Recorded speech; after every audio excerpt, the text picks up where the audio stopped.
ಡೆಹ್ರಾಡೂನ್ ಏರ್ಪೋರ್ಟ್ನಲ್ಲಿ ಇದ್ದೇವೆ. ಇನ್ನು ಸ್ವಲ್ಪ ಸಮಯದಲ್ಲಿ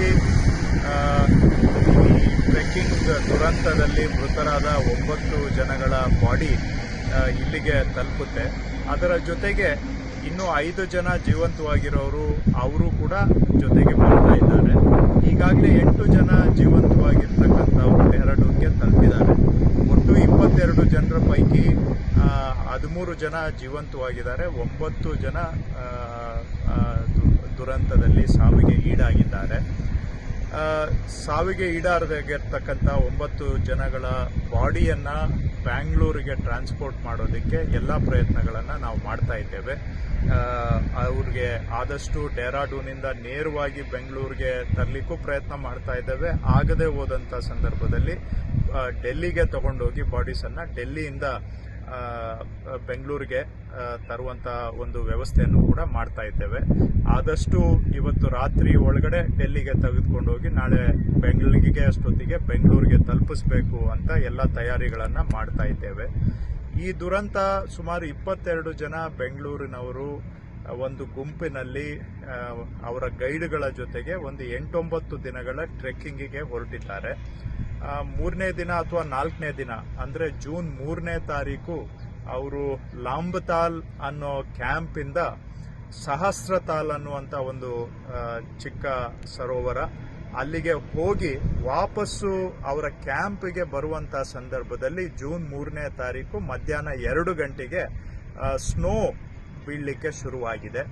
4 ಗಂಟೆ ಅಷ್ಟೊತ್ತಿಗೆ ಸ್ನೋ ಗಾಳಿ ಜೊತೆಗೆ ಬೆರೆತು ತೀವ್ರವಾಗಿದೆ. ಬ್ಲಿಝರ್ಡ್ ಕಂಡೀಷನ್ನಲ್ಲಿ ಆರಂಭ ಆಗಿದೆ. ಸೊ 4ರಿಂದ 6 ಗಂಟೆ ಮಧ್ಯ ಅವರಿಗೆ ಏನು 1 ಅಡಿನೂ ಕೂಡ ಕಾಣಲಿಲ್ಲ ಮುಂದೆ ಅಂತ ಟ್ರೆಕ್ಕರ್ಸು ಹೇಳುವಂಥದ್ದು.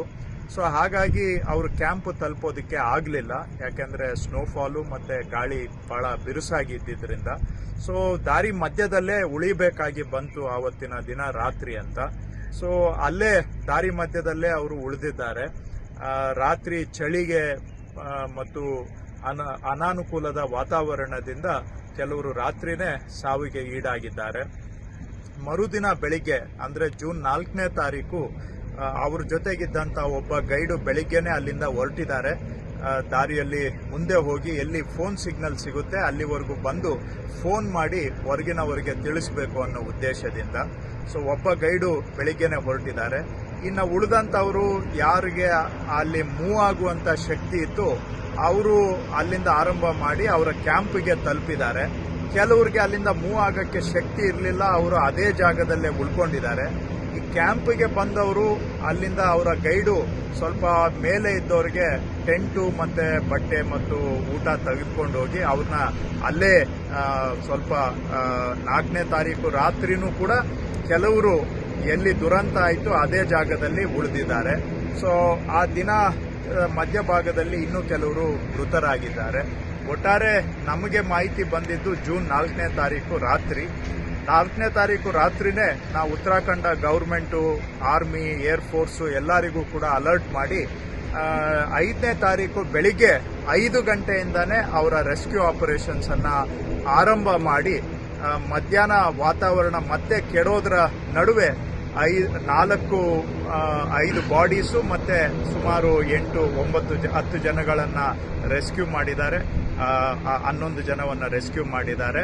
ಸೊ ಇನ್ನು ಉಳಿದಂಥದ್ದು ನಿನ್ನೆ 4 ಬಾಡಿಯನ್ನು ತೆಗೆದುಕೊಂಡು ಬರೋಕ್ಕಾಗಿರಲಿಲ್ಲ. ಅದನ್ನು ಇವತ್ತು ಬೆಳಿಗ್ಗೆನೇ ಆ 4 ಬಾಡಿಗಳನ್ನು ರಿಕವರ್ ಮಾಡಿದ್ದಾರೆ.